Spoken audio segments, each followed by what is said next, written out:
नमस्कार दोस्तों, ACF environment में आज अपन शुरू करेंगे तीसरी यूनिट। और तीसरी यूनिट आपके है इकोलॉजी से संबंधित। इकोलॉजी से संबंधित यह है यूनिट जिसमें अपन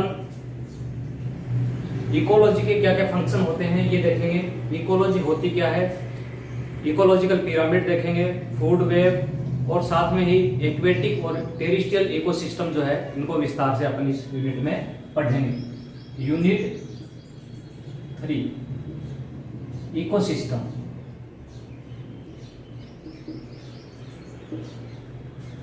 इकोसिस्टम की अगर बात करें तो इकोसिस्टम जो शब्द है वो सबसे पहले टेंसले ने दिया था इकोसिस्टम शब्द, जबकि इकोलॉजी शब्द जो है वो अर्नेस्ट हैकल ने दिया। तो कई बार एग्जाम में पूछा जाता है कि इकोलॉजी शब्द किसने दिया तथा इकोसिस्टम शब्द किसने दिया, तो इन दोनों में आपको कंफ्यूज नहीं होना है। इकोसिस्टम और इकोलॉजी ये दोनों जो शब्द हैं, ये शब्द इकोसिस्टम और इकोलॉजी, इकोसिस्टम जो शब्द है वो टेंसले ने दिया, जबकि इकोलॉजी शब्द अर्नेस्ट हैकल ने दिया। एग्जाम में कई बार ये पूछा जाता है, इसलिए ये इंपॉर्टेंट है। इन दोनों में से किसी भी एक को एग्जाम में पूछ लेगा और नाम ऑप्शन में दोनों के नाम इसमें आते हैं, तो आपको ध्यान रखना है कि इकोलॉजी शब्द अर्नेस्ट हैकल ने दिया, जबकि इकोसिस्टम शब्द टेंसले ने दिया था। अब अपन बात कर रहे हैं इकोसिस्टम की। इकोसिस्टम होता क्या है, इकोसिस्टम में क्या क्या शामिल होता है, इसकी अपन चर्चा करेंगे। तो इकोसिस्टम जो होता है, इकोसिस्टम में समस्त जैविक व अजैविक घटक शामिल होते हैं, यानी इसमें जितने भी लिविंग ऑर्गेनिज्म हैं, साथ में ही जो नॉन लिविंग थिंग है, उनके बीच में आपस में जब अंतरक्रिया होती है तो उसी को क्या कहते हैं, इकोसिस्टम कहा जाता है। तो इसकी परिभाषा में अगर अपन बात करें तो इकोसिस्टम में समस्त जैविक व अजैविक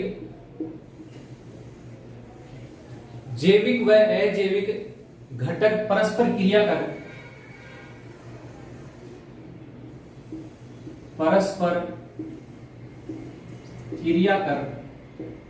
जैविक व अजैविक घटक परस्पर क्रिया कर ऊर्जा व पोषण का चक्रण करते हैं। और ये जो पारस्परिक क्रिया होती है, इसी पारस्परिक क्रिया को इकोसिस्टम कहा जाता है, यानी इसमें जैविक घटक और अजैविक घटक दोनों शामिल होते हैं। इन दोनों के मध्य पारस्परिक क्रिया होती है और इस पारस्परिक क्रिया के द्वारा ऊर्जा और पोषण का चक्रण पूरे सिस्टम में होता है, यानी लिविंग और नॉन लिविंग के बीच में, जैविक और अजैविक के बीच में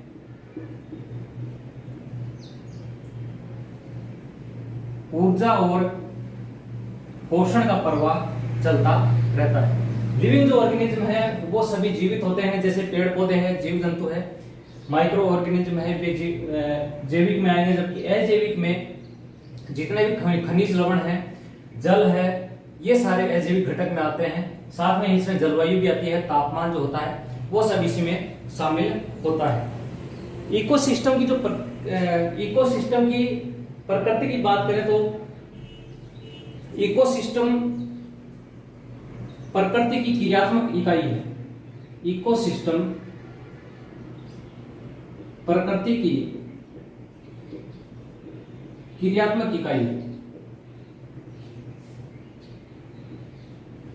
क्रियात्मक इकाई यानी फंक्शनल यूनिट। तो क्वेश्चन बन जाए कि प्रकृति की फंक्शनल यूनिट क्या है, तो इकोसिस्टम प्रकृति की फंक्शनल यूनिट कहलाती है। इकोसिस्टम में स्थलीय व जलीय दोनों जो इकोसिस्टम है वो इसमें शामिल होते हैं।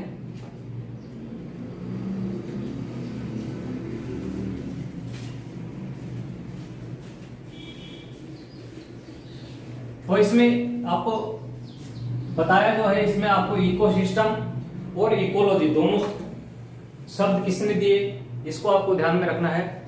इको सिस्टम क्या होता है, जिसमें जैविक व अजैविक घटक आपस में क्रिया करते हैं, उसे इकोसिस्टम कहते हैं। साथ में ही जो इकोसिस्टम है वो प्रकृति की फंक्शनल यूनिट है, क्रियात्मक इकाई इसकी है। अब इकोसिस्टम का अपन विभाजन करें अगर क्षेत्र के आधार पर, क्षेत्र के आधार पर इसको 3 भागों में बांटा जा सकता है। इकोसिस्टम का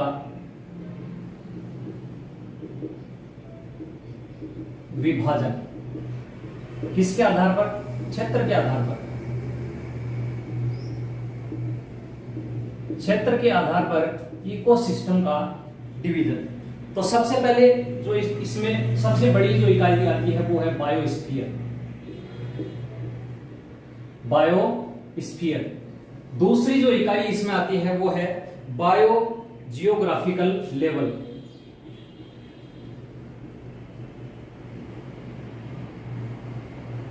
बायो जियोग्राफिकल लेवल। और तीसरी जो इकाई इसमें शामिल होती है वो इकाई इसमें है तीसरी, इकोसिस्टम।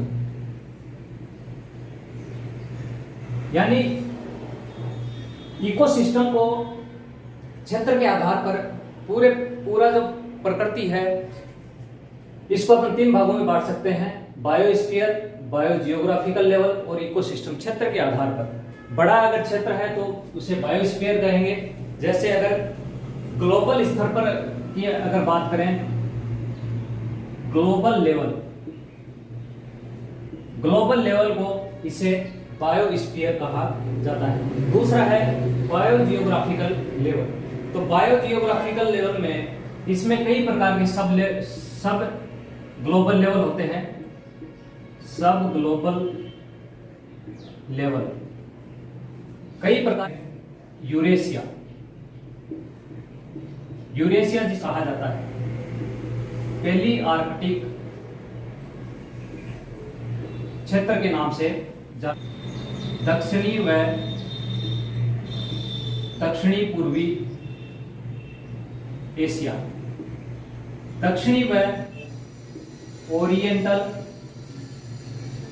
क्षेत्र, दक्षिणी व दक्षिणी पूर्वी, उत्तरी अमेरिका,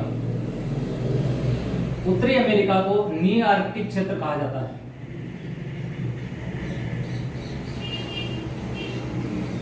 उत्तरी अमेरिका को नी आर्कटिक क्षेत्र कहा जाता है। दक्षिणी अमेरिका को नियोट्रोपिक क्षेत्र कहा जाता है। दक्षिणी अमेरिका नियोट्रोपिक क्षेत्र।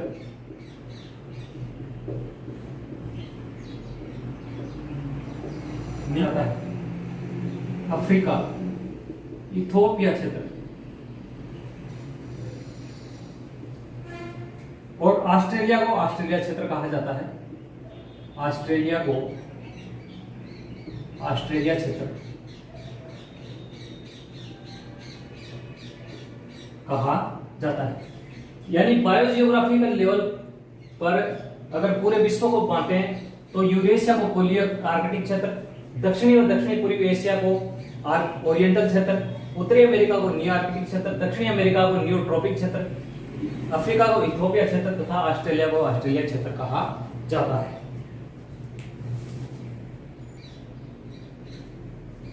अब है इकोसिस्टम।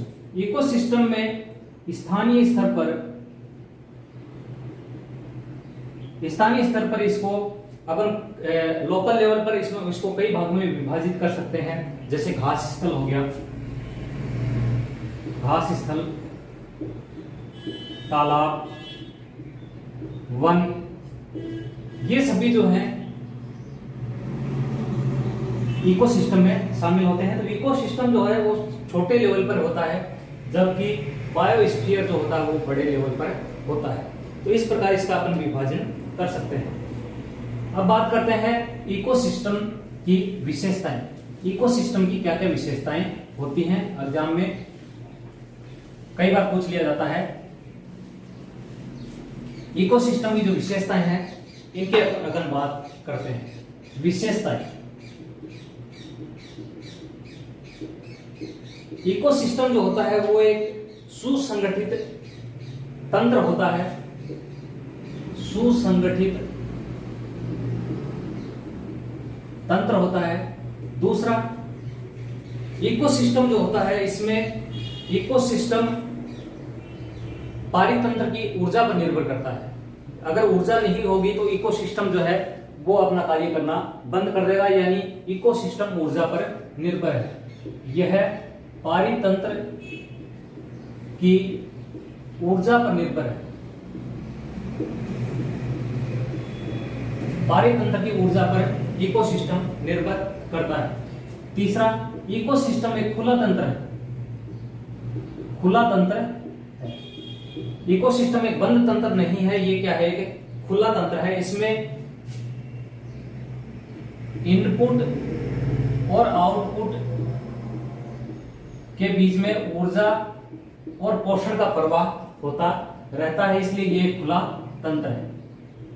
खनिज लवणों का इसमें और ऊर्जा का इसमें प्रवाह होता रहता है, इसलिए इकोसिस्टम क्या है, एक खुला हुआ तंत्र है।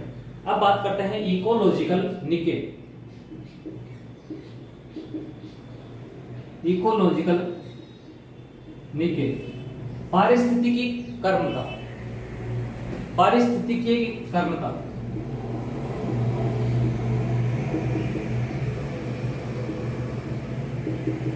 इकोसिस्टम निके, इकोसिस्टम निके का मतलब यह है कि कोई जीव जिस स्थान पर रहता है उस स्थान पर रहने के साथ ही जिस क्षेत्र में वो रहता है उसमें अनेक गतिविधियां करता है, जैसे शिकार करना है, रहना है या फिर विचरण करना है। ये सारी क्रियाएं जिस क्षेत्र में होती हैं उस पूरे क्षेत्र को क्या कहा जाता है, निके कहा जाता है। जैसे कोई ये एक जीव है और इस जीव का ये आवास है, लेकिन इस आवास के चारों तरफ जितने क्षेत्र में वो एक्टिविटी करता है वो उसका क्या कहलाता है, निके कहलाता है। तो ये जो संकल्पना दी है इकोलॉजिकल निके की, ये जोसेफ ग्रीनेल ने दी। संकल्पना किसने दी, जोसेफ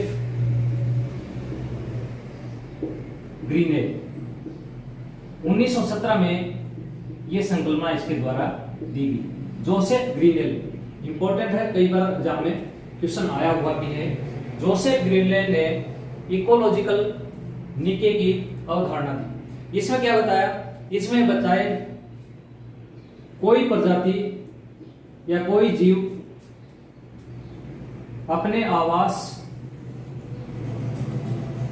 तथा इसके आसपास के क्षेत्र में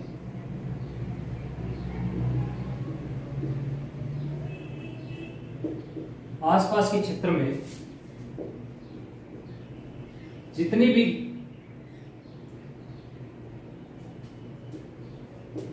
गतिविधियां करता है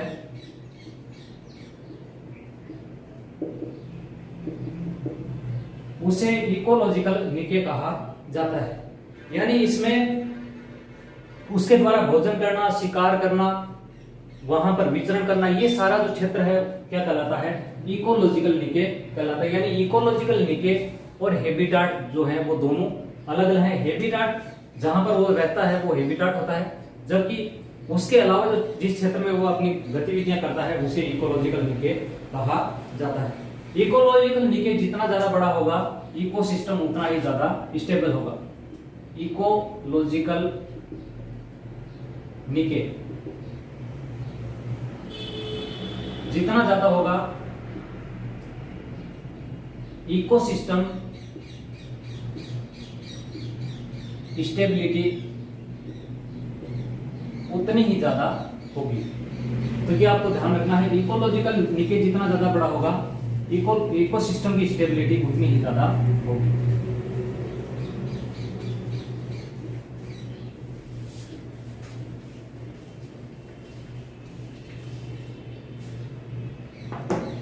इकोलॉजिकल निके को प्रभावित करने वाले कारक,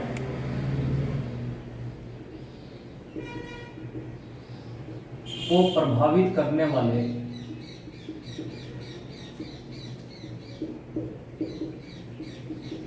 कारक कौन से ऐसे कारक हैं जो इकोलॉजिकल निके को प्रभावित करते हैं। तो इसमें तीन चीजें हैं, संख्याचर,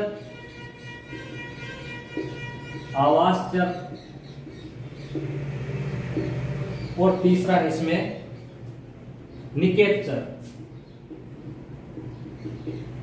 ये तीन चीजें जो है ये इकोलॉजिकल डीके को प्रभावित करती हैं। ये तीन चीजें कौन सी? संख्याचर, आवासचर और निषेचर। ये तीन चीजें जो है ये इकोलॉजिकल डीके को प्रभावित करती हैं। अब ये तो हो गया आपके इकोसिस्टम के जनरल कैरेक्टरिस्टिक। अब अपन बात करते हैं structure and function of ecosystem. Structure and function of ecosystem. Ecosystem के कार्य तथा संरचना। इकोसिस्टम की संरचना की बात करें तो इकोसिस्टम की संरचना में दो चीजें हैं, जैविक घटक और दूसरा है अजैविक घटक। जैविक घटक तथा अजैविक घटक। जैविक घटक में तीन चीजें शामिल होती हैं, उत्पादक, उपभोक्ता, उत्पादक, उपभोक्ता और तीसरा है अपघटक। प्रोड्यूसर, कंज्यूमर तथा डीकंपोजर। प्रोड्यूसर, कंज्यूमर और डीकंपोजर। उपभोक्ता जो हैं ये कई प्रकार के होते हैं, प्राथमिक उपभोक्ता, द्वितीयक उपभोक्ता और तृतीयक उपभोक्ता। इसके अलावा माइक्रो कंज्यूमर और दूसरा है मैक्रो कंज्यूमर। माइक्रो कंज्यूमर और मैक्रो कंज्यूमर। माइक्रो कंज्यूमर में जैसे आपकी शैवाल है, कवक है, ये इसमें आएंगे, बैक्टीरिया है। मैक्रो कंज्यूमर में बड़े जो जीव हैं वो इसमें शामिल होते हैं। अपघटक जो होते हैं वो मृत जो जीव होते हैं उन पर निर्भर रहते हैं, उनसे अपना भोजन ग्रहण करते हैं और ये डेट्रिटियस फूड चेन जो है इसको शुरू करने वाले अपघटक होते हैं। अब अपन बात करते हैं अजैविक घटक की। अजैविक घटक में तीन कारक हैं,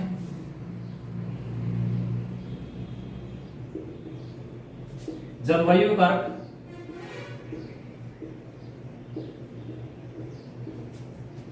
अकार्बनिक और कार्बनिक। इन तीन चीजें जैविक घटक में, अजैविक घटक में शामिल होती हैं। जलवायु कारक में उस क्षेत्र का तापमान, वायु, वर्षा, आर्द्रता, ये सभी किसमें शामिल होते हैं? जलवायु कारक में शामिल होते हैं। साथ में प्रकाश, उस स्थान की स्थलाकृति यानी वो मैदानी भाग है या फिर पर्वतीय भाग है, कैसा है, वो सारी इसमें जलवायु कारक में आते हैं। अकार्बनिक कारक, इसमें जल, वाटर जो है वो इसमें शामिल होता है। ऑक्सीजन, मृदा, ह्यूमस, O2, मृदा, ह्यूमस, ये सभी इसमें अकार्बनिक घटक में शामिल होते हैं। कार्बनिक घटक में कार्बोहाइड्रेट, प्रोटीन, वसा, ये सभी इसमें शामिल होते हैं, कार्बनिक घटक में शामिल होते हैं। और कार्बनिक घटक जो होते हैं वो जैविक व अजैविक के बीच की कड़ी मानी जाती है। जैविक व अजैविक घटक के बीच की कड़ी क्या होते हैं? कार्बनिक घटक होते हैं। यानी ये कार्बनिक घटक ही जीवों में प्रवेश करते हैं। तो स्ट्रक्चर में इसको जैविक घटक और अजैविक घटक में बांटा है। जैविक घटक उत्पादक, उपभोक्ता और अपघटक, प्रोड्यूसर, कंज्यूमर तथा डीकंपोजर। अजैविक घटक में नॉन बायोटिक फैक्टर जो है उसमें जलवायु कारक, क्लाइमेटिक फैक्टर, इनऑर्गेनिक और ऑर्गेनिक कंपाउंड इसमें शामिल होते हैं। तो इस प्रकार इसका विभाजन किया जाता है। अब ये जो कार्बनिक घटक है इसमें ये क्या किस काम आते हैं? जैविक और अजैविक के बीच की ये घटक होते हैं। अकार्बनिक जो घटक है इसमें यूरिया भी शामिल होता है, यूरिया भी इसी में अकार्बनिक घटक में शामिल होता है। अब दो टर्म आती है, स्टैंडिंग स्टेट और standing crop. Standing state and standing crop.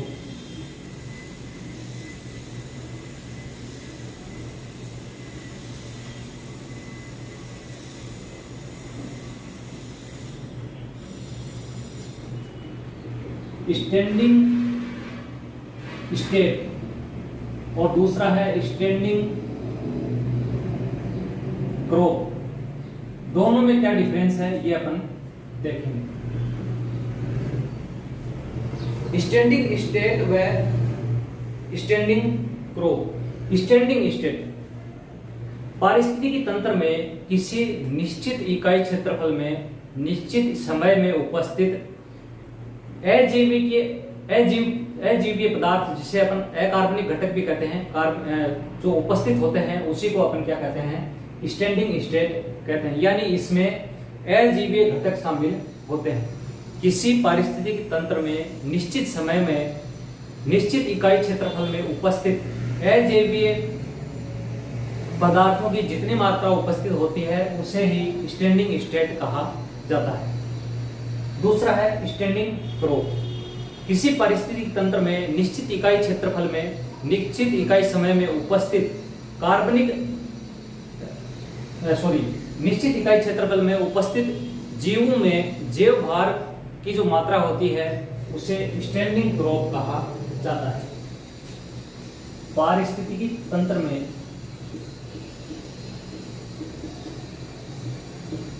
निश्चित इकाई क्षेत्रफल में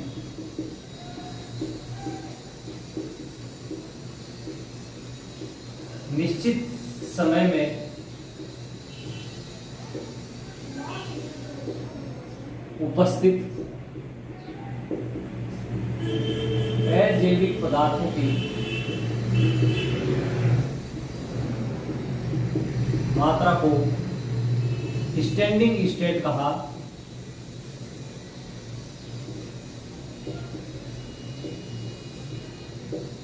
जाता है। इसे क्या कहते हैं, स्टैंडिंग स्टेट कहा जाता है। इसमें अकार्बनिक पदार्थ शामिल होते हैं। दूसरा है स्टैंडिंग क्रोप। पारिस्थितिकी तंत्र में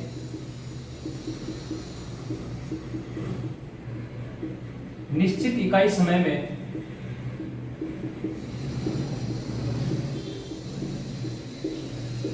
निश्चित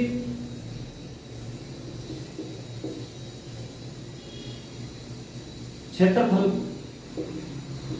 में उपस्थित जीवों के शुष्क जैव भार को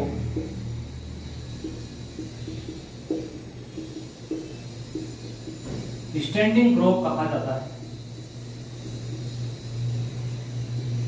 स्टैंडिंग क्रोप कहा जाता है। तो इन दोनों में डिफरेंस यहां पर है शुष्क जैव भार और यहां पर क्या है, अजैविक पदार्थ। इन दोनों में सिर्फ यही एक डिफरेंस है जो कि आपको ध्यान रखना है।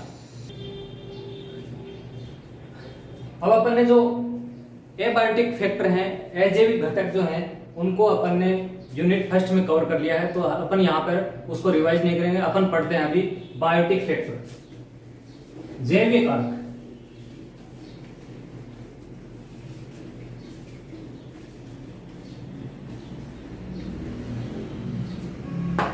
बायोटिक फैक्टर,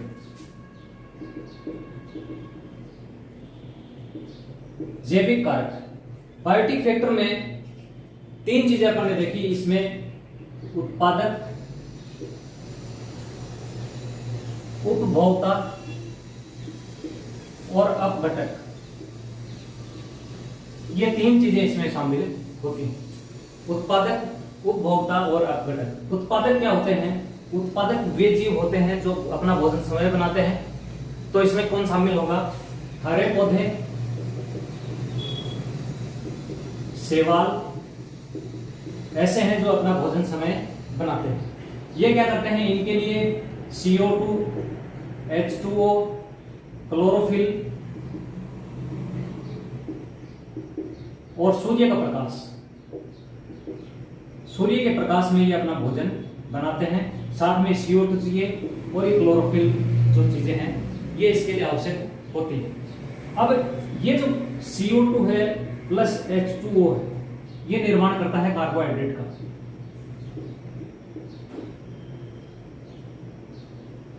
साथ में ऑक्सीजन निकलती है।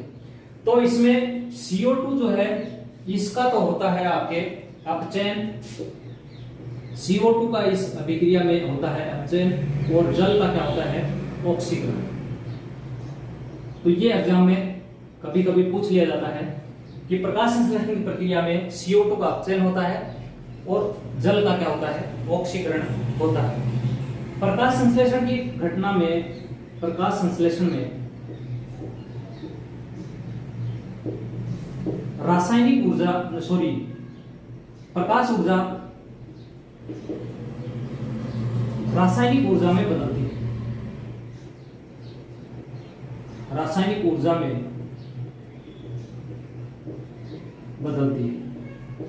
तो ये चीज आपको इसमें ध्यान रखनी है, प्रकाशिक ऊर्जा जो है वो रासायनिक ऊर्जा में कन्वर्ट हो जाती है। अब बात करते हैं उपभोक्ता की। उपभोक्ता जो होते हैं वो ऐसे जीव होते हैं जो अन्य जीवों पर निर्भर रहते हैं, अन्य जीवों पर भोजन हेतु निर्भर,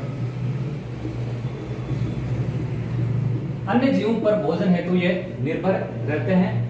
एक तरह से पैरासाइट भी अपन इसको बोल सकते हैं। ये तीन प्रकार के होते हैं, प्राथमिक उपभोक्ता, प्राथमिक उपभोक्ता, प्राइमरी कंज्यूमर, सेकेंडरी कंज्यूमर, द्वितीयक उपभोक्ता, और तीसरा है तृतीयक उपभोक्ता,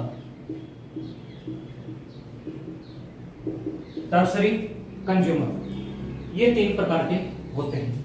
प्राथमिक उपभोक्ता जो है वो अपना भोजन पौधों से प्राप्त करते हैं, यानी ये उत्पादक पर निर्भर रहते हैं। जैसे आपके कीट हैं, मेंढक है, गिलहरी है, हिरण, ये सभी पादप पर निर्भर रहते हैं, इसलिए इन्हें प्राथमिक उपभोक्ता कहा जाता है। द्वितीयक उपभोक्ता, ये प्राथमिक उपभोक्ता पर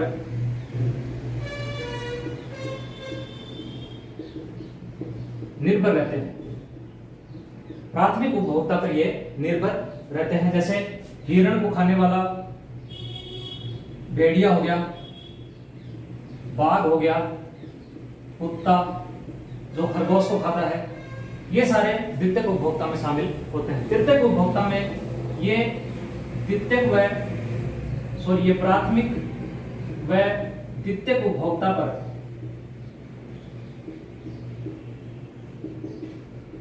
भोजन हेतु निर्भर रहते हैं। जैसे बाघ है, शेर है, गिद्ध, ये सभी तृतीयक उपभोक्ता में शामिल होते हैं। अब बात करते हैं अपन तृतीयक उपभोक्ता के बाद में अपन बात करेंगे उच्च मांसाहारी।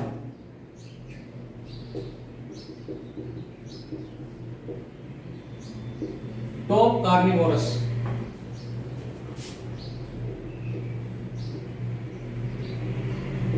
टॉप कार्निवोरस में उदाहरण के रूप में शेर, बाघ, गिद्ध, ये सभी इसमें शामिल होते हैं। ये ऐसे जीव होते हैं जो सभी श्रेणी के प्राथमिक और द्वितीयक उपभोक्ता पर निर्भर रहते हैं। ये मांसाहारी भोजन ही करते हैं, इन्हें उच्च मांसाहारी कहा जाता है। फिर है परजीवी। परजीवी वे जीव होते हैं, पैरासाइट इनको बोलते हैं, पैरासाइट। पैरासाइट वे जीव होते हैं जो अपने भोजन और आवास के लिए किसी दूसरे जीव पर निर्भर रहते हैं। भोजन व आवास हेतु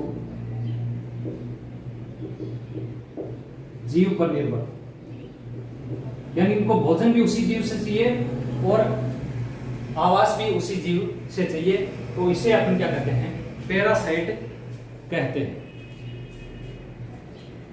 एक टर्म आती है प्रीडेटर।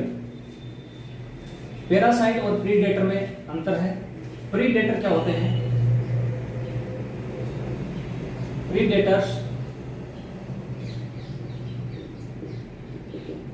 परभक्षी, ये ऐसे जीव होते हैं जो शिकार के द्वारा अन्य जीवों से अपना भोजन ग्रहण करते हैं। शिकार द्वारा अपना भोजन अन्य जीवों से ग्रहण करते हैं। उदाहरण के लिए शेर। शेर हिरण, आवास के लिए हिरण पर निर्भर नहीं करता, लेकिन उसका शिकार करके वो उससे भोजन खाता है। तो पैरासाइट और प्रीडेटर में ये दोनों में ये अंतर है। अब बात करते हैं अपघटक की।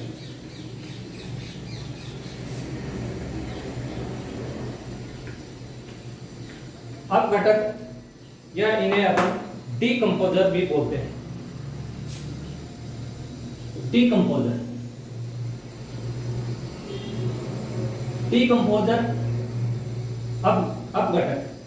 अपघटक वे जीव होते हैं जो उत्पादक और उपभोक्ता की मृत्यु के पश्चात उनसे भोजन ग्रहण करते हैं, उनको अपघटित करते हैं, उन्हें डीकंपोजर कहा जाता है। ये जीव उत्पादक व उपभोक्ता के मृत्यु के पश्चात